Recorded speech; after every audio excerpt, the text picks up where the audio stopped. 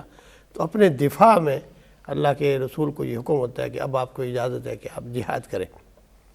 تو آپ نے سوال کیا ہے، وہ یہ ہے کہ جہاں مسلمان، جہاں ان کا اقتدار تھا، ان کی حکومت قائم تھی، اور وہاں تسلط قائم ہو گیا، وہ مغلوب ہو گئے، اب وہ اپنی آزادی چاہتے ہیں. اب آزادی چاہتے ہیں، اور ان کا دین محفوظ نہیں ہے، شریعت پر چلنا ان کے لیے مشکل ہو گیا ہے، ان کے اپنے اعمال الشخصیہ اور ارکان اسلام پورے نہیں ہو رہے، ان پر ظلم ہو رہا ہے. ایسے میں وہ مزاحمتی تحریک اٹھاتے ہیں تو وہ شرعاً جائز ہوگا. جیسے آج آپ کشمیر کے اندر آپ دیکھتے ہیں، کشمیر کے اندر آپ دیکھتے ہیں، فلسطین کے اندر آپ دیکھتے ہیں کہ وہاں مسلمانوں کا اقتدار رہا، مسلمانوں کی اکثریت ہے، اور ایک دوسری قوت مسلمانوں کو ان کے عقیدے، ان کے نظریے، ان کے تہذیب و تمدن کو مٹانے کی کوشش کر رہی ہے. اس کے بدلے میں اگر وہ مزاحمت کرتے ہیں تو شرعاً یہ جہاد ہوگا، وہ یہ جائز ہوگا. اور یہ ایسی مزاحمتی تحریکیں مسلمانوں کے یہاں ہمیشہ اٹھتی رہی ہیں، آزادی کے لیے اور اسلام کی بلندی کے لیے. بالکل ٹھیک ہے ڈاکٹر صاحب. جو اسلام کے حوالے سے معترضین یہ کہتے ہیں کہ تلوار کے زور پہ یہ اسلام پھیلا ہے، فتح مکہ کا جو واقعہ ہے وہ ہمارے سامنے ہے. اس غلط فہمی کو، اس غلط فہمی میں بعض ہمارے اس وقت جو تعلیم یافتہ طبقہ ہے ان میں بھی کچھ لوگ جو ہے اس کا شکار ہوتے چلے جا رہے ہیں. کچھ اس کی وضاحت ہو. جہاد کے یہ اصول یاد رکھنا چاہیے کہ جہاد ایک وسیع تر اصطلاح ہے، اور جہاد کی ہمارے مفسرین اور محدثین نے کئی قسمیں کی ہیں. ان میں جہاد بالعلم ہے، جہاد بالتحریر ہے، بالتقریر ہے، جہاد بالنفس ہے، جہاد بالمال ہے، پھر اس میں جہاد بالقتال ہے. جو آخری قسم ہے نا، اپنی جان قربان کر دینا. دیکھیے ہم دین کے لیے، ابھی آپ نے شروع میں یہ بات کی جہاد بالعلم، یعنی پہلے تو حکم دیا گیا کہ علم حاصل کرو اور اس کے لیے کوشش کرو، تحریر اور تقریر کے ذریعے اللہ کے کلمے کو بلند کرو، اپنے تعلیم کے ذریعے اس پیغام کو دوسروں تک پہنچاؤ، دعوت کے ذریعے پہنچاؤ، اللہ کے دین اور اہل ایمان کی مدد کے لیے اپنا مال اللہ کی رضا کے لیے خرچ کرو، یہ بھی جہاد ہے. اور سب سے بڑھ کر اپنے نفس پر قابو پانا، جسے جہاد میں نفس کہتے ہیں.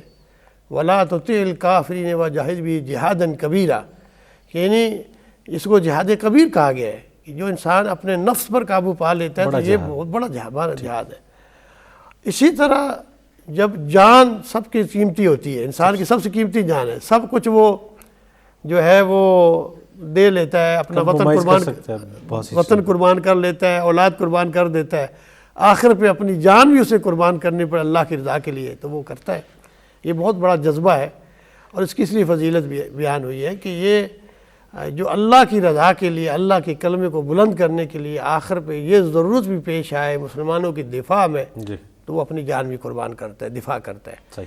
ڈاکٹر صاحب، ہم جہاد فی سبیل اللہ میں غزوہ بدر کے جو مجاہدین ہیں ان کا جو مقام و مرتبہ بیان کیا گیا ہے، اور دوسرے صحابہ کرام جو ہیں ان پہ جو ان کو ایک اہمیت اور فوقیت دی گئی ہے، چاہتے ہیں کہ اس کا تھوڑا سا بیان آپ کی زبانی. بالکل. نبی صلی اللہ علیہ وآلہ وسلم جب مدینہ منورہ تشریف لے گئے اور آپ نے اسلامی ریاست قائم کر لی، تو آپ کو پتہ ہے کہ بدر کے مقام پر جو یہ غزوہ ہوا ہے تو یہ قریش مکہ نے خود لشکر تیار کر کے مسلمانوں کے خلاف مکہ سے اتنا سفر کر کے وہ مدینہ کے قریب پہنچے، جاریت ان کی طرف سے ان کی جاریت سے۔ ٹھیک ہے، مشرکین مکہ جی، جب یہ چیزیں آپ پر مسلط کر دی گئی ہیں تو پھر آپ دفاع میں نکلے ہیں۔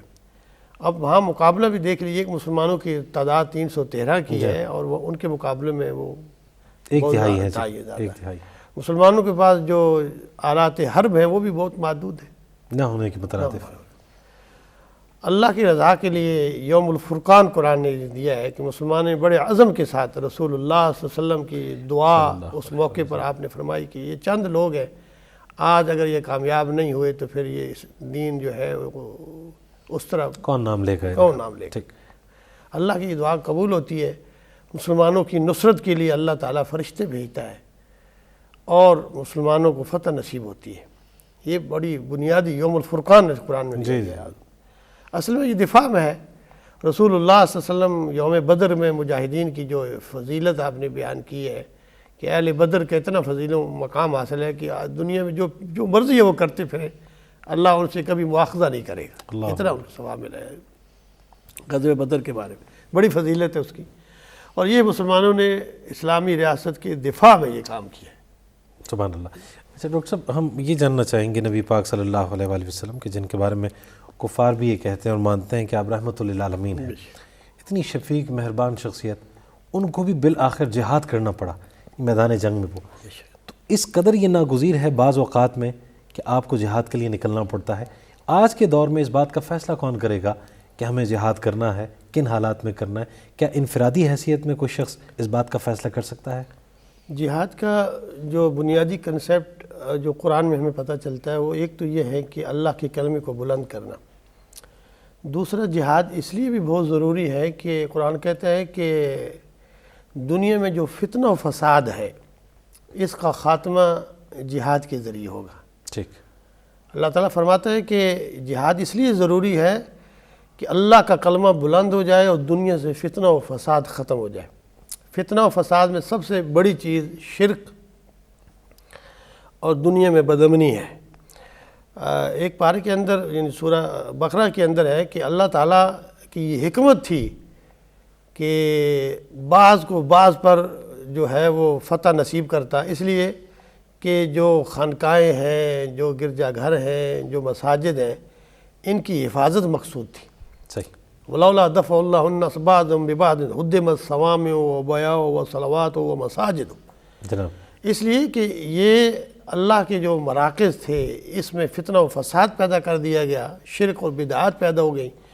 اس کے لیے ضروری تھا کہ دنیا سے فتنہ، سب سے بڑا فتنہ یہی ہے۔ جی، تو اس جہاد کا بنیادی مقاصد میں بھی یہی ہے کہ فتنہ دنیا سے ختم ہو جائے، بدامنی ختم ہو جائے اور اس کی جگہ اسلام کا نظام قائم ہو جائے۔ یہ بنیادی مقصد۔ رسول اللہ صلی اللہ علیہ وسلم مکی دور میں تو آپ دیکھیے کہ آپ دعوت و تبلیغ کرتے رہے، ریاست قائم ہوگی وہاں بھی آپ دعوت کا کام کر رہے تھے۔ مشکلات پیدا کی گئی، جنگ بدر، جنگ احد، جنگ خندق، پھر یہ آپ دیکھتے ہیں کہ کتنے غزوات ہیں، تقریباً 25 یا 27 غزوات ہیں جس میں رسول اللہ صلی اللہ علیہ وسلم شریک ہوتے ہیں۔ صلی اللہ، بعض میں اپنے دفاع میں کیا، دفاع کے بعد آخری مرحلہ وہ بھی آتا ہے جہاں اقدام بھی کرنا پڑتا ہے۔ جی، اب ضروری ہوتا کہ دنیا یعنی عرب سے شرک کو ختم کر دیا جائے، تو اللہ تعالیٰ سے، اللہ کی طرف سے حکم ہوتا ہے کہ اے اللہ کے رسول اب آپ جو ہے جہاد کے لیے نکلیے، آپ لوگوں کو جہاد کی تلقین کیجئے۔ حضور صلی اللہ علیہ وسلم لشکر تیار کرتے ہیں اور بڑی حکمت کے ساتھ آپ مکہ کی فتح کے لیے تشریف لے جاتے ہیں۔ بڑی حکمت عملی ہے آپ کی، حربی حکمت عملی میں یہ چیز بھی شامل ہے کہ بڑے طریقے کے ساتھ، حکمت کے ساتھ، باوجود اس کے کہ آپ کو اللہ کی طرف سے وہی نازل ہوتی ہے، لیکن آپ نے جو دنیا میں جو چیزیں ضروری ہیں جنگ و حرب کے لیے اس کا بھی آپ نے استعمال کیا ہے۔ جو انسانی وسائل ہیں اس کو بھی پیش نظر رکھا ہے کہ سپہ سالاری کیسے کرنی ہے، جہاد کیسے کرنا ہے، اس کے لیے کن کن چیزوں کی ضرورت ہے، اس میں نفسیاتی کون سے محرکات ہوتے ہیں۔ اس لیے آپ فرمایا جنگ ایک چال ہوتی ہے اور اس چال کے لیے پوری توانائی کے طور پر تمام آلات حرب و وسائل کے ساتھ کرنی چاہیے۔ یہ وہ معرکہ ہے کہ اللہ رب العزت آپ کو فتح نصیب کرتا ہے، فتح مبینہ کہا گیا اس نے۔ اور یہاں جب یہ فتح ہو گیا تو عربوں کو اس بات کا تھا کہ جب مکہ کوئی آدمی فتح کر لے گا تو وہ ان کی یہ عقیدہ تھا کہ اس شہر پر اور اللہ کے اس گھر کے جو علاقہ جو فتح ہو جائے گا تو وہ آدمی برحق ہوگا، اللہ کی طرف سے ہوگا۔ جب مکہ فتح ہو گیا تو قرآن کہتا ہے وَيَدْخُلُونَ فِي دِينِ اللَّهِ أَفْوَاجًا، پھر تمام قبائل کے قبائل نے اسلام قبول کر لیا، کیونکہ ان کا اس بات کا انتظار تھا کہ اللہ کی نصرت کسے ملتی ہے۔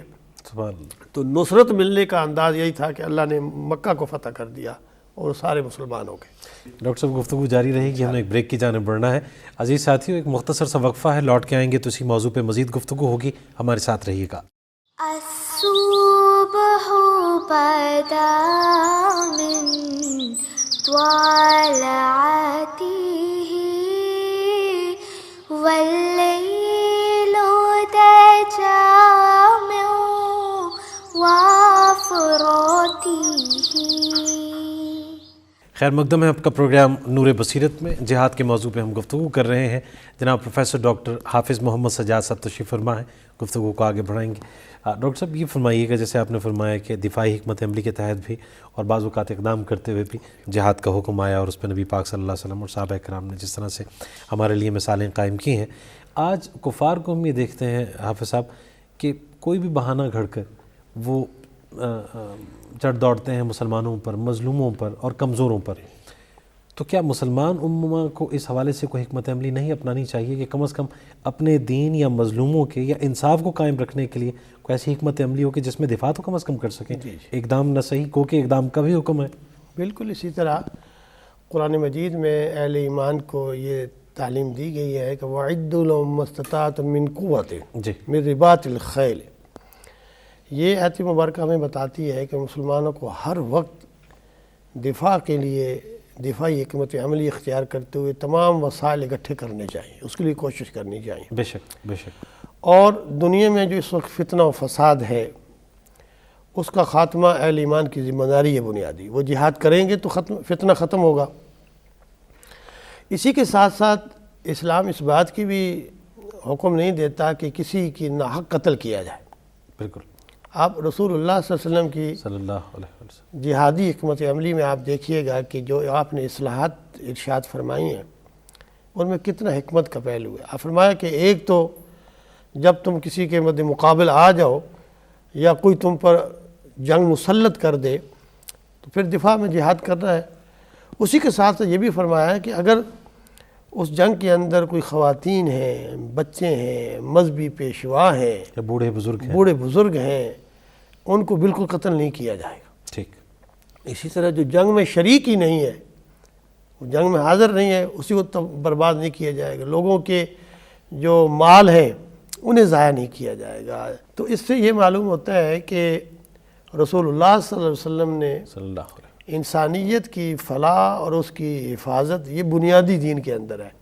کسی کو ناحق نہیں قتل کیا جائے۔ وہ خود اگر مقابلے میں آیا ہے اور وہ جنگ کر رہا ہے تو اس میں جنگ کی جائے گی۔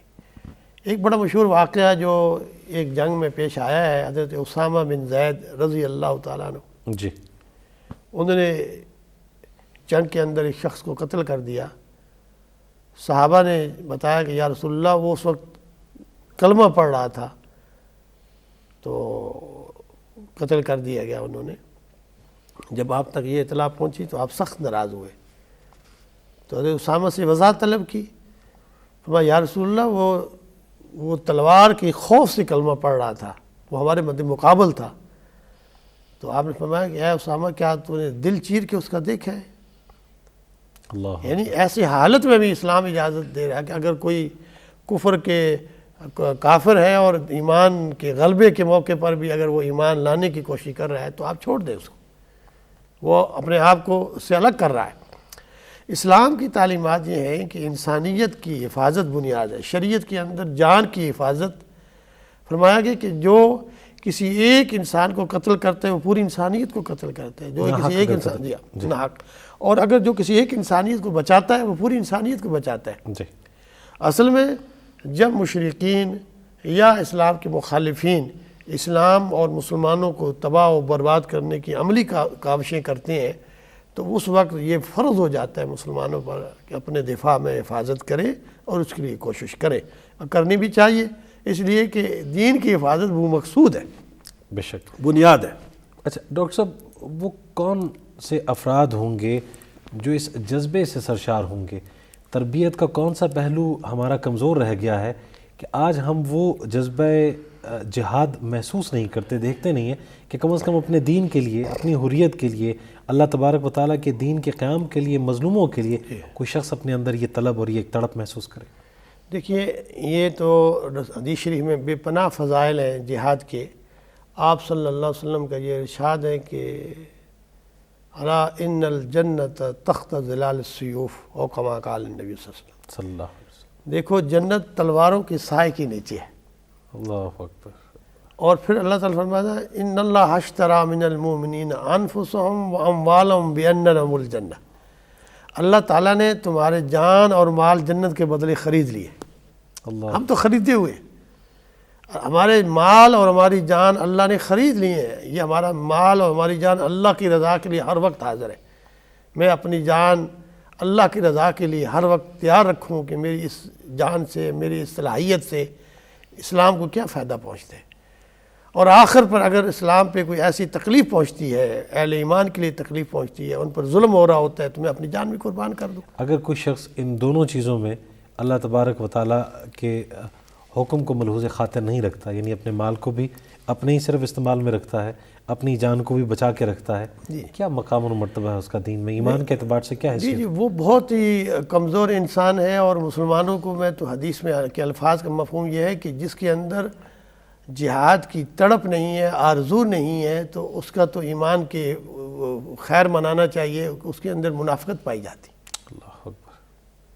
جی، جہاد ایسا جذبہ، یہ بڑا بنیادی فرق ہے ایمان اور جو نفاق ہے، یعنی منافقت ہے، اس میں ایک بنیادی تمیز سکھاتا ہے جہاد۔ جہاد اہل ایمان کی شان ہوتی ہے، سبحان اللہ۔ وہ ہر وقت اپنے مال و جان سے اللہ کی رضا کے لیے تیار ہے، جبکہ منافق جو ہوتا ہے وہ تو عملی مسلمان ہی نہیں ہوتا، وہ اعتقادی طور پر بھی صرف زبان سے کلمے کا اقرار کرتا ہے، عملی طور پر بھی وہ اظہار نہیں کرتا، جان وہ کب قربان کر سکتا ہے۔ اس لیے یہ حدیث شریف کا مفہوم یہ ہے کہ اسے سوچنا چاہیے کہ جس کے اندر جذبہ جہاد نہیں ہے تو کہیں وہ منافق تو نہیں۔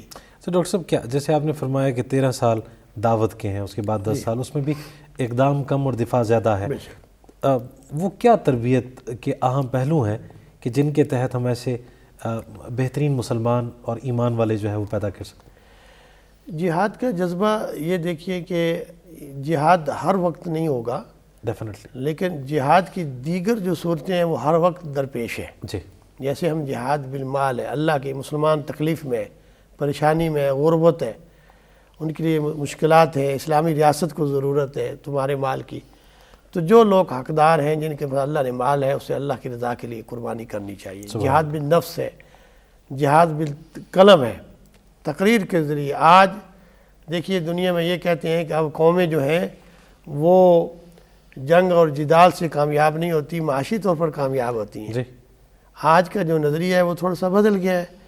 آج ہم یہ دیکھیں کہ اب پوری دنیا جو ہے وہ سائنس اور ٹیکنالوجی سے کہاں پہنچ گئی ہے، اور اب دنیا کو یا کسی ملک کو فتح کرنا ہو تو اس کا کئی اور طریقہ کار ہیں، ان میں بلا شبہ جنگ بھی ایک پہلو ہے، لیکن معاشی ترقی اور سائنسی ترقی بہت بنیاد بن گئے۔ امت مسلمہ کے لیے بہت ضروری ہے کہ جہاں وہ دفاعی حکمت عملی میں بہت معیاری کام کرے، وہاں وہ معاشی، سیاسی اور جو عسکری اعتبار سے بھی اپنے آپ کو بہت طاقتور کرے، محنت کرے، اس کام میں آگے بڑھے۔ تو جو ہمارے سائنسدان یہ میزائل اور ایٹمی صلاحیت کے حوالے سے اپنی خدمات پیش کر رہے ہیں یا کر چکے ہیں، جی جی، ابھی قریب میں ڈاکٹر عبدالقدیر صاحب کا انتقال ہوا، کیا فرمائیں گے ایسی شخصیات کے بارے میں کہ جنہوں نے اپنے ملک، اپنے دین کی حفاظت کے لیے ایسے ہتھیار تیار کیے؟ نبی صلی اللہ علیہ وآلہ وسلم فرمایا کہ جو شخص اللہ کی رضا کے لیے سرحدوں پہ پہرا دیتا ہے تو اس کا یہ عمل دنیا مافیا سے بہتر ہے، اللہ اکبر، دنیا مافیا سے بہتر ہے۔ یعنی جو آنکھ پہرا دے رہی ہے مسلمانوں کی حفاظت میں، اور اسلامی ریاست کی حفاظت میں، مسلمانوں کی حفاظت میں وہ معمولی کام نہیں کر رہی، وہ بہت بڑا کام کر رہی ہے۔ اس لیے جو ایک پہرا دینے والا یہ کر رہا ہے، جو اس کے لیے تیاری کر رہا ہے، اس کی شان کس قدر ہوگی، اس کے فضائل زیادہ ہیں۔ اس لیے دیکھیے کہ جو پیدل لڑ رہا ہے، جو مجاہد ہے، جو گھوڑے پر ہے، جو آلات کے ساتھ استعمال کر رہا ہے، تو اس کی بڑی فضیلت بیان ہوئی ہے، دونوں کی فضیلت بیان ہوئی ہے، کیونکہ وہ اپنا مال بھی، اپنی صلاحیتیں بھی اور اپنے جو وسائل ہیں ان کو بھی استعمال کر رہا ہے۔ آج کی جنگیں بڑی نفسیاتی اور حربی حکمت عملی جدید آ گئی ہے، آج اس کی ضرورت ہے کہ ہم پوری قوت کے ساتھ وَعِدُّوا لَهُم مَّا اسْتَطَعْتُم مِّن قُوَّةٍ، تاکہ اللہ اور اللہ کے دشمنوں کو ہم ڈرا سکیں، اس کے لیے پوری تیاری کرنی چاہیے۔ اس کی تیاری کی یہ ہے کہ آج کے جتنے وسائل ہیں اس پر ہمیں جو ہے وہ اختیار بھی کرنے چاہیے، ان میں مہارت بھی کرنی چاہیے۔ سر ڈاکٹر صاحب، آج کے وسائل میں ایک ابلاغ یا میڈیا، جس کو ہائبرڈ وار یا 5th جنریشن وار بھی کہا جا رہا ہے، کہ پہلے ذہن سازی کی جاتی ہے اور جس پہ آپ نے حملہ آور ہونا ہے اس کو ایک ولن شو کیا جاتا ہے۔ کیا اس محاذ پہ بھی اپنی تمام صلاحیتوں کو صرف کر دینا کہ ہم اپنی نظریاتی اساس کی حفاظت کر سکیں، یہ جہاد کے زمرے میں آئے گا؟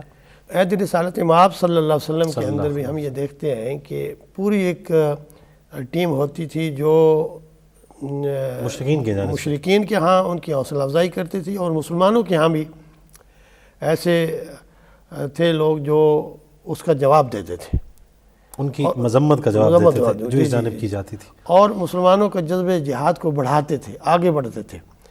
اور اس کے لیے پوری وہ ایک کہہ لیجئے کہ جو آج کے زمانے میں آپ یہ کہہ رہے ہیں کہ ایک مہم چلتی ہے، اس کی ضرورت ہے کہ قومیں جو ہیں، جب تک پوری قوم اس میں شریک نہ ہو تو دفاع ہو نہیں سکتا۔ آج کے زمانے میں چند مجاہدین یا فوج جو ہے وہ اس طرح نہیں لڑ سکتی اگر اپنے لوگ اس کے مخالف ہو جائیں۔ اس کے لیے بہت ضروری ہے کہ پوری ملت اس کے لیے تیار ہو جائے، اور ملت کی جو کہہ لیجئے کہ قوت ہے، جو نظریہ ہے، اور ان کی جو تائید ہے، وہ افواج کے لیے بڑی مددگار ثابت ہوتی ہے، اور اس کی ہمت آگے بڑھتی ہے، ان کا حوصلہ بڑھتا ہے، اور آج کے زمانے میں اس کی اہمیت اور بڑھ گئی ہے۔ بالکل ٹھیک۔ ڈاکٹر صاحب، ہمارے بہت سے اسٹوڈنٹس بیرونی ممالک میں پڑھنے کے لیے جاتے ہیں، معاش کے حصول کے لیے، کیا اسلام کے حوالے سے اتنا بنیادی علم ان کے پاس نہیں ہونا چاہیے کہ جو اعتراضات اٹھائے جاتے ہیں تو کم از کم فرداً وہ جواب دے سکیں، یا ان ٹولز کو، اس سوشل میڈیا کو استعمال میں لاتے ہوئے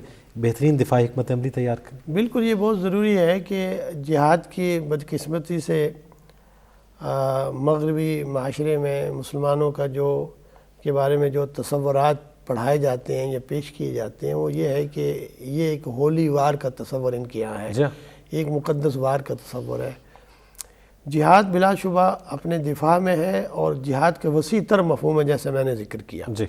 قتال کا معنی یہ ہے کہ اپنے دفاع میں انسان جب دوسرا کوئی ظلم کرے گا مسلمانوں پر تو مسلمان اس کا جواب دیں گے۔ پھر مسلمانوں کی یہ بنیادی ذمہ داری اقدامی جہاد کی بھی اس طرح ہے کہ دنیا میں جب فتنہ و فساد بڑھ جاتا ہے تو اسلام یہ چاہتا ہے دنیا سے فساد ختم ہو جائے، وَيَكُونَ الدِّينُ كُلُّهُ لِلَّهِ، اللہ کا دین مکمل ہو جائے، اور اللہ کا دین تبھی ہوگا کہ دنیا سے فساد ختم ہوگا، فتنہ ختم ہوگا، اور جہاد کے ذریعے۔ تو جہاد کا بنیادی کنسیپٹ اور بنیادی تصورات ہر مسلمان طالب علم کو آنے چاہیے، پتہ ہونا چاہیے اس کی کتنی فضیلت ہے اور اس کے لیے شرائط کیا ہے۔ اب دیکھیے، ایک بڑا غلط فہمی ہمارے یہاں ہے کہ ہر آدمی اٹھ کے جہاد، ایسا نہیں ہے۔ جہاد جب بھی ہوگا کہ منظم ہوگا۔ اب دیکھیے، آپ رسول اللہ صلی اللہ علیہ وسلم کے دور سے لے کر پورے اسلامی دور کے اندر جب بھی جہاد ہوا ایک امیر کے تحت ہوا ہے، کسی کو جتھے نہیں اٹھے کہ فلاں جگہ اٹھ گئے۔ پھر یہ ہے کہ مسلمانوں کے خلاف کبھی جہاد نہیں ہوا کہ مسلمانوں کے خلاف ہی کھڑے ہو جائیں۔ اگر کمزور سے کمزور مسلمان بھی ہیں تو اس کے لیے بھی حکمت عملی دعوت و ارشاد ہے، صلح کا طریقہ کار ہے ان کے ساتھ، اور کئی طریقہ کار ہے۔ کفر کے مقابلے میں کہا گیا ہے کہ جہاد ہے۔ بدقسمتی سے آج امت مسلمہ کے اندر بعض ایسے گروہ پیدا ہو گئے ہیں جو مسلمانوں کے خود، آپ دیکھیں کہ عہد خلفائے راشدین کے اندر خارجی جو تھے خود مسلمانوں کو قتل کرنا شروع کر دیا انہوں نے۔ یہ دہشت گردی ہے، یہ انتہا پسندی ہے، اس کو جہاد نہیں کہیں گے۔ جہاد خالصتاً اللہ کی رضا کے لیے ہے، اور اللہ کے کلمے کو بلند کرنے اور دین کی تنفیذ کی کوشش کرنے کے لیے۔ ڈاکٹر صاحب، یہ بڑے اہم نقطے پہ گفتگو آن پہنچی، ایک بریک کی جانب ہم نے بڑھنا ہے، لوٹ کے آئیں گے دوستوں تو یہیں سے گفتگو کو آگے بڑھائیں گے، ہمارے ساتھ رہیے گا۔ الصبح بدا من طلعته والليل دجى من وافراته. خوش آمدید کہیں گے آپ کو پروگرام نور بصیرت میں. گفتگو آگے بڑھاتے ہوئے ڈاکٹر صاحب آپ سے یہ ہم جاننا چاہیں گے، آپ نے فرمایا کہ سیاسی معاشی طور پہ بھی مسلمانوں کو مضبوط کرنا ہوگا. بدقسمتی یہ ہے کہ کچھ 56 سے زائد اسلامی ممالک ہیں، لیکن اب اللہ تبارک و تعالیٰ کی ذات، دین اسلام، یہ ثانوی حیثیت معاذ اللہ ہے. بعض ممالک کے نزدیک سیاسی اور معاشی اہمیت زیادہ ہے. اس وجہ سے آپ محسوس نہیں کرتے کہ مسلمان امہ متفق نہیں ہے، بکھرے ہوئے ہیں ہم؟ بالکل آپ نے صحیح نشاندہی فرمائی ہے کہ اصل میں ملت اسلامیہ ملت وحدہ کی شکل میں ہمیں نظر نہیں آ رہی. اس کی بڑی وجہ یہ ہے کہ نظریے کی بنیاد پر جو بنیادی نظریہ ہے، کلمے کا نظریہ لا الہ الا اللہ محمد رسول اللہ، اس کی بجائے ملت اسلامیہ نے اپنی قومیتوں کی بنیاد پر، اپنے زبانوں کی بنیاد پر، علاقے کی بنیاد پر وطنیت کے ایسے ایسے بت تلاش کر لیے ہیں اور اسی کی حفاظت میں وہ لگے ہوئے ہیں. جی، یہ عرب ہیں، یہ عجم ہے، یہ ایرانی ہیں، یہ افغانی ہے. دنیا نے اور مغربی قوتوں نے قومیت کا نعرہ دے کر امت مسلمہ کو توڑ دیا ہے. جی، وہ اقبال نے یہ کہا تھا نا کہ اپنی ملت پر قیاس اقوام مغرب سے نہ کر، خاص ہے ترکیب میں قوم رسول ہاشمی. ان کی جمعیت کا ہے ملک و نسب پر انحصار، قوت مذہب سے مستحکم ہے جمعیت تیری. امت مسلمہ جب تک ملت وحدہ و نظریے کی بنیاد پر تھی اور وہ پوری دنیا کی جو کفر کی طاقتیں ہیں ان کے مقابلے میں کھڑی تھی تو وہ کامیاب رہی. خلافت جتنی کمزور کیوں نہ ہو، انہوں نے امت مسلمہ کا دفاع کیا ہے. جب قومیت کی بنیاد پر امت ہی کو توڑ دیا گیا، یہ ترکی ہیں، یہ ایرانی ہیں، یہ پاکستانی ہیں، یہ افغانی ہیں، یہ عرب ہیں، یہ عجم ہیں، اب ہم اپنی قومیتوں کو بچانے کے چکروں میں ہیں. اللہ اکبر. اور جب تک ہمارا نظریہ یہ نہیں ہوگا تو مسلمان ہر طرف پٹتے رہیں گے، مار کھاتے رہیں گے، اور کھا رہے ہیں اور آپس میں لڑ رہے ہیں. آپ دیکھیے پوری دنیا قوت ملت کفر متحد ہے، بالکل. ملت اسلامیہ انتشار کا شکار ہے، آپس میں لڑ رہی ہے. ڈاکٹر صاحب، یورپ کے کئی ممالک کے جو شدید تصادم میں مبتلا رہے ہمیشہ، آج وہ یورپی یونین کی شکل میں موجود ہے. نیٹو کو آپ دیکھ لیجیے، سب اکٹھے ہیں. ہم ایک کلمہ اور نبی پاک صلی اللہ علیہ وسلم پر ایمان کے باوجود بھی بکھرے ہیں. اب دیکھیں ہر طرف افراتفری اگر ہے تو امت مسلمہ کے اندر ہے. مذہب اور مسلک کی بنیاد پر، وطنیت کی مطابق پر، قومیت کی بنیاد پر، زبان کی بنیاد پر ہم نے اپنے الگ الگ گروہ بنا لیے ہیں. اس بگاڑ کا ذمہ دار کون ہے ڈاکٹر صاحب؟ بالکل ہم خود ذمہ دار ہیں. اس کی وجہ یہ ہے کہ ہم نے اصل کام کو چھوڑ دیا ہے، جہاد کو بھی چھوڑ دیا ہے. جہاد اب نبی صلی اللہ علیہ وسلم کی حدیث مبارکہ ہے، صحابہ بیٹھے ہوئے تھے، فرمایا کہ ایک وقت ایسا آئے گا کہ مسلمانوں کو ایسے تیغ کیا جائے، قتل کیا جیسے عام جانوروں کو مارا جاتا ہے، قتل کیا جاتا ہے. صحابہ نے پوچھا یا رسول اللہ کہ ہم تعداد میں کم ہوں گے؟ فرمایا نہیں، تعداد میں تم آج کے مقابلے میں کئی گنا زیادہ ہوگے. فرمایا کیا وجہ ہے؟ فرمایا تم میں 2 بیماریاں پیدا ہو جائیں گی. فرمایا وہ یا رسول اللہ کون سی ہیں؟ فرمایا ایک ان میں وان کیا ہے؟ حب الدنیا و کراہت الموت. اللہ اکبر. تمہیں دنیا کی محبت پیدا ہو جائے گی اور موت سے سب ڈرنا شروع کر دو گے. آج دیکھیے کہ ہم نے صحراؤں کے اندر محل بنا لیے اور جتنے بھی یعنی دنیا کی بسانے کی اور بڑھانے کی دنیا کی جتنے بھی راز ہیں وہ ہم نے جمع کر لی ہیں. اب دنیا بڑی عزیز ہے، موت سے ہمیں ڈر لگتا ہے. جہاد تو ہے ہی اللہ کی راہ میں جان قربان کر دینے والا، دنیا کی آسائشوں کو ختم کر کے اللہ کے کلمے کو بلند کرنے کا. امت مسلمہ جب سے جہاد چھوڑ دیا، اسی وجہ سے وہ اس پستی کا شکار ہے. جب تک اس کو مضبوطی سے پکڑے گی نہیں اور متحد نہیں ہوگی، اس وقت تک ان کے ہاں جو ہے وہ استعمار اسی طرح غلبہ پاتا رہے گا اور مسلمان مغلوب رہیں گے. ڈاکٹر صاحب پھر اس نقطے پہ آ جاتے ہیں کہ جو نفس کے خلاف جہاد ہے، یہی کر کے ہو سکتا ہے ہمارا قبلہ درست ہو جائے. اور ہم اس مقام پہ جا پہنچے کہ جہاں سے جہاد فی سبیل اللہ کا آغاز ہوتا ہے. نفس کا جو جہاد ہے وہ تو ایک انفرادی معاملہ ہے، وہ بھی بہت ضروری ہے. پہلے انسان اپنی جسم پر اگر قابو نہیں پا سکتا تو اللہ کی رضا میں کے لیے اپنی جان کیسے قربان اغیار کرے پہ کیا پائے گا وہ. ٹھیک ہے، یعنی جو اپنی جسم پر جو 6 فٹ کا قد یا اس کے جو جان ہے اسی پر اسے عبور حاصل نہیں ہے، تو سب سے بڑا انسان تو یہ نا اپنے نفس پر جو قابو پاتا ہے. وَأَمَّا مَنْ خَافَ مَقَامَ رَبِّهِ وَنَهَا النَّفْسَ عَنِ الْهَوَىٰ فَإِنَّ الْجَنَّةَ هِيَ الْمَأْوَىٰ. جو نفس پر قابو پا لے، اللہ کا خوف آ جائے اس کے اندر، وہ جنتی ہے. نفس پر قابو پانے کے بعد اگلا مرحلہ جو ہوتا ہے کہ اس نفس کو اللہ کے رضا کے لیے چھوڑ دیا جائے. اللہ کی رضا کس میں ہے؟ اللہ کی رضا اس میں ہے کہ دنیا میں امن قائم ہو جائے، مسلمانوں کی مدد ہو جائے، انسانیت کی مدد ہو جائے. جہاد جہاں جائے گا اسے مسلمانوں کو صرف فائدہ نہیں ہوگا، پوری انسانیت کو فائدہ، مظلوموں کو فائدہ ہوگا، جن پر ظلم ہوا ہے، جن کے ساتھ زیادتی ہوئی ہے. اب اسلامی ریاست میں دیکھیے مسلمانوں نے ذمیوں کی جو حقوق ہے مسلمانوں سے بھی بعض دفعہ بڑھ کر ہے. کس طرح کہ جس طرح ایک مسلمان کا جو سزا کوئی قتل کر دیتا ہے تو اس کو قتل کیا جائے گا، اسی طرح ذمی کو کوئی قتل کر دیتا ہے تو اس کو بھی قتل کیا جائے گا، چاہے مسلمان ہی کیوں نہ ہو. اس لیے کہ ان کی بالکل حفاظت کا ذمہ اسلامی ریاست نے لیا ہے. تو اسلامی ریاست کے اندر تو یہ اصول ہے کہ جتنے بھی مظلوم ہیں، جو معاشی طور پر کمزور ہیں، معاشرے میں ان کا کوئی وقت نہیں ہے، جہاد کے ذریعے انہیں معاشرے میں مقام دلانا اور اللہ کے کلمے کو بلند کرنا ہے.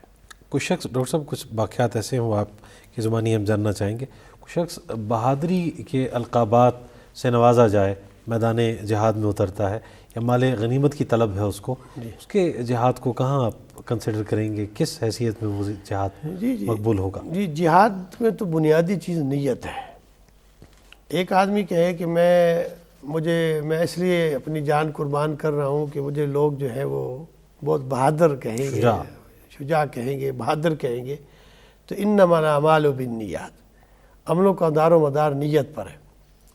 ایک کسی غزوے کے اندر ہی ایک بات آئی تو حضور صلی اللہ علیہ وآلہ وسلم کی ایک جو مجاہد تھے، بظاہر مجاہد تھے اور وہ قتل ہوئے، بڑی بہادری سے لڑے، تو فرمایا کہ یہ جہنمی ہے. اللہ اکبر.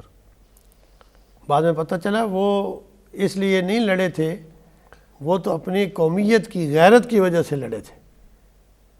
اس وجہ سے تو جان جب بھی دینی ہے اللہ کی رضا کے لیے، اس لیے نہیں کہ بہادری. حدیث شریف میں آتا ہے کہ اس کا مفہوم یہ ہے کہ بعض قیامت والے دن جو ہے اب بعض لوگ ایسے بھی ہوں گے تو اللہ تعالیٰ فرمائے گا کہ جب ان سے پوچھے گا کہ میں جنت میں جانا ہے، فرمایا کہ تو اس لیے لڑا کہ تجھے بہادر کہا جائے. تو تجھے کہا جا چکا، وہ تجھے کہا جا چکا، اور تجھے وہ دنیا میں دے دیا گیا، اب تمہاری جنت میں کوئی ٹھکانہ نہیں. کہ اسلام کا اصول یہ ہے کہ جو بھی کام کیا جائے اللہ کی رضا کے لیے، اللہ کی رضا بنیاد ہے. جو بھی ہم نیک کام کرتے ہیں اللہ کی توفیق سے کرتے ہیں. ڈاکٹر صاحب یہ خلوص کی صفت کیسے پیدا ہو کہ ہم ہر کام اللہ رب العزت ہی کی رضا کے لیے کریں؟ اصل میں بہت بڑا کام. جی بلا شبہ اصل میں جس قدر توحید کی تعلیم اور اللہ کا تصور اور معرفت حاصل ہوگی اسی وقت آپ کو خشیت الہی یا تقوی پیدا ہوگا. اللہ. کیونکہ یہ جب پیدا ہو جائے تو سب کچھ حاصل ہو جاتا ہے. یعنی وہ ذات جس نے مجھے پیدا کیا، مجھے صلاحیتیں دیں، یہ اسی کی تو ہیں. یہ جو مجھے، یعنی میں ناتواں تھا، بچہ تھا، اللہ نے میں اب جوان کیا، قوت عطا کی، اسی کی دی ہوئی ہے، اور مرض بھی اسی نے دینا ہے. بے شک. جب مجھے اللہ نے تمام صلاحیتیں دی ہیں تو میری تمام صلاحیتیں اسی کے کام میں لگ جائیں، یہ اللہ کی رضا ہے. ڈاکٹر صاحب آخری ایک وقفہ لیں گے، ہم لوٹ کے آئیں گے، مزید گفتگو ہوگی. گفتگو جاری ہے جہاد کے موضوع پر، مختلف اس کے پہلوؤں کو ہم آج ڈسکس کر رہے ہیں. پروفیسر ڈاکٹر حافظ محمد سجاد صاحب تشریف فرما ہے. مختصر سا وقفہ، لوٹ کے آئیں گے تو مزید گفتگو ہوگی. الصبح بدا من طلعته والليل دجى من وافراته. جناب خوش آمدید کہیں گے آپ کو پروگرام نور بصیرت میں، اور گفتگو جہاد کے موضوع پر اختتامی مراحل میں گو کہ کئی نشستیں درکار ہیں اس موضوع پہ گفتگو کرنے کے لیے۔ بارکیف ہم نے چاہا ہے کہ اس مختصر وقت میں ہم جتنا بہتر انداز میں حافظ صاحب سے سمجھ سکیں۔ ڈاکٹر صاحب، آج کی نوجوان نسل ان کی دلچسپیاں یا جن چیزوں کو مرغوب جانتے ہیں، ہمارے نزدیک ایک بہت بڑا واقعہ حضرت مصعب بن عمیر رضی اللہ تعالیٰ عنہ کا۔ ہمارے نوجوانوں کو بتائیے کہ آج کی کیا ثروت ہوگی اور کیا نعمتیں ہوں گی جو ان کو میسر تھیں، لیکن اس کلمے کے لیے کن کن صعوبتوں کو انہوں نے برداشت کیا، اور پھر کیا صلہ اس دنیا میں اور آخرت میں اللہ نے عطا کیا؟ ایک تو یہ اہل ایمان کی خوبیوں میں سے ہے کہ وہ ہر وقت اللہ کی رضا کے لیے اپنا سب کچھ قربان کرنے کا جذبہ اس وقت اس کے اندر ہونا چاہیے۔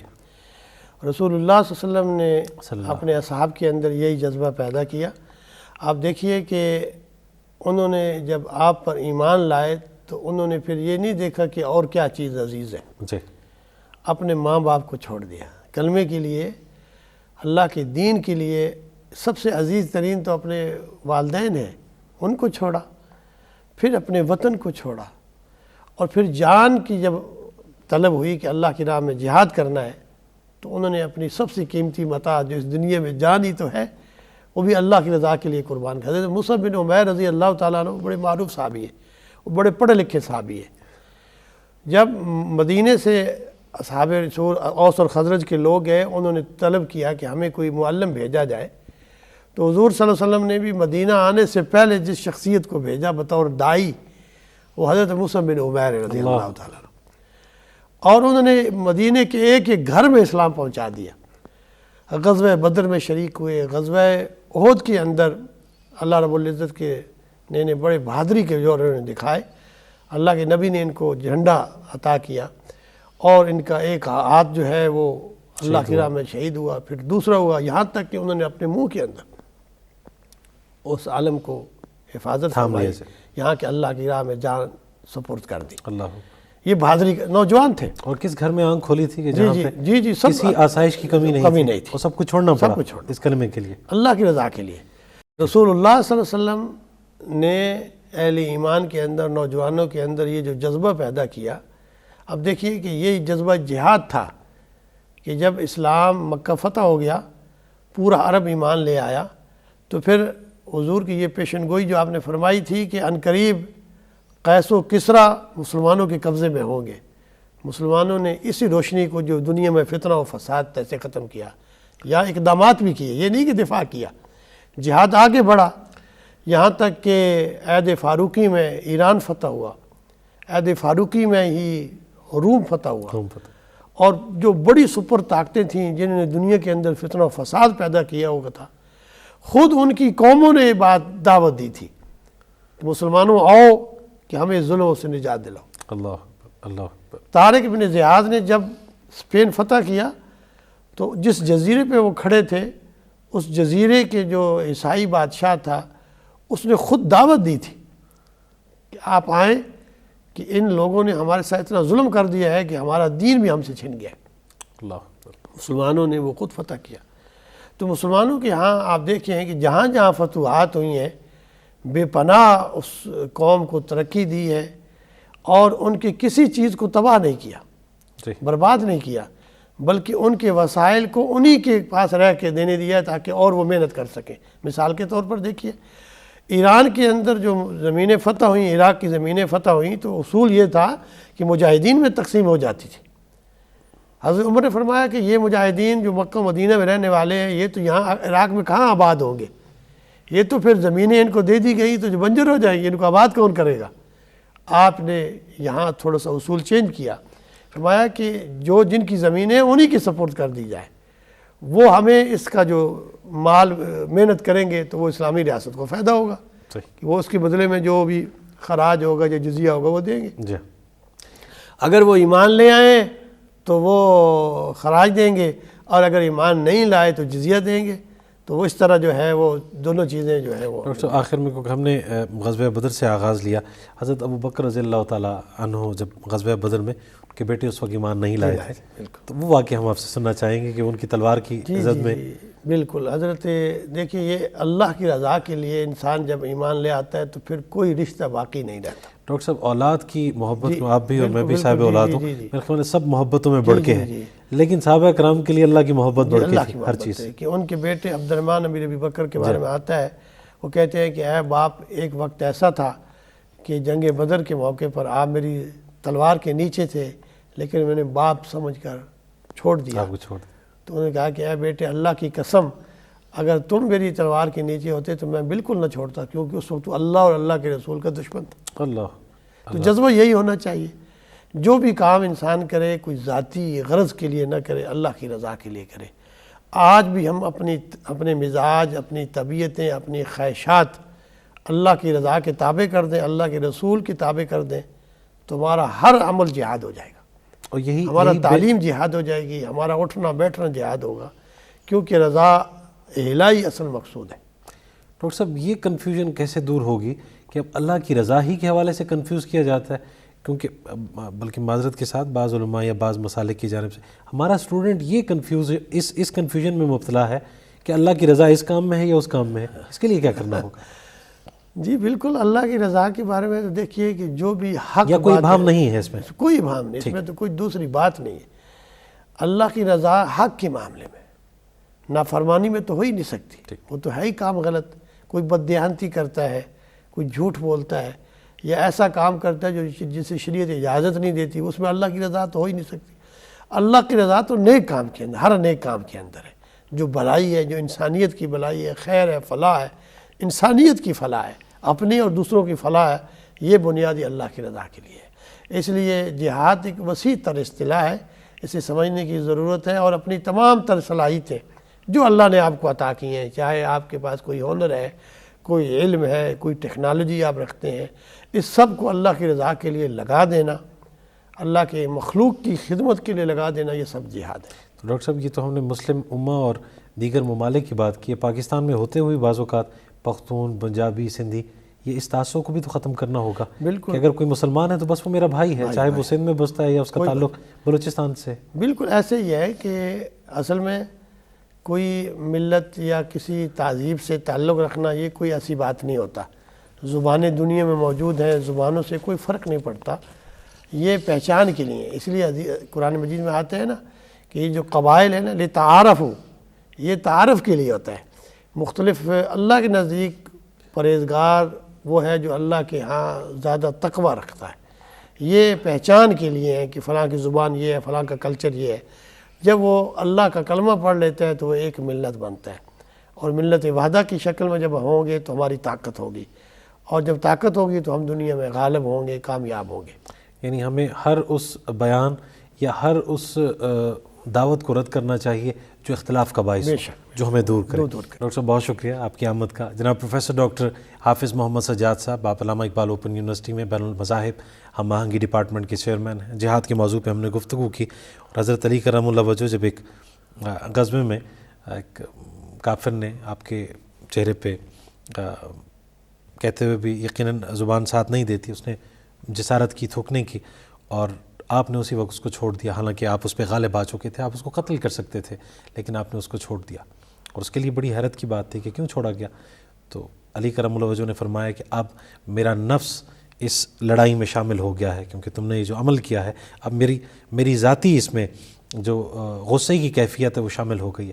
تو سوچئے کہ صحابہ اکرام آل رسول صلی اللہ علیہ وآلہ وسلم بس اللہ کے لیے کیا جو کیا، اپنی ذات کو بالکل منفی کر دیا، مائنس کر دیا، بالائے طاق رکھتے ہوئے کہ اللہ کا حکم ہے تو لڑنا ہے، اللہ کا حکم ہے تو تلوار رکھ دینی ہے، اللہ کا حکم ہے تو معاف کر دینا ہے. ہر کام میں مقدم رکھا اللہ کے حکم کو، نبی پاک صلی اللہ علیہ وآلہ وسلم کی سیرت اور آپ کی سنت کو. بس اگر اسی نقش پر ہم آگے بڑھیں گے تو ہم بھی کامیاب ہوں گے اور ہم بھی سربلند ہوں گے. اور اگر اس نقش کو چھوڑ کے ہمارا یہ خیال ہے کہ ہم وہ عروج حاصل کرنا چاہتے ہیں لیکن طریقہ کوئی اور ہو، راستہ کوئی اور ہو، تو کسی اور راستے سے اللہ کی رضا ہمیں حاصل نہیں ہوگی. دنیا میں بھی اسی طرح رسوائی، اور آخرت میں تو پھر آپ جانتے ہی ہیں کہ وہاں تو کوئی وکیل نہ ہوگا سوائے اس کے کہ ہم نے قرآن اور سیرت النبی صلی اللہ علیہ وسلم پر کس قدر عمل کیا ہے. آج کے پروگرام بس یہیں تک. نور بصیرت سے تصور زمان بابر کو اجازت دیجیے. اللہ نگہبان.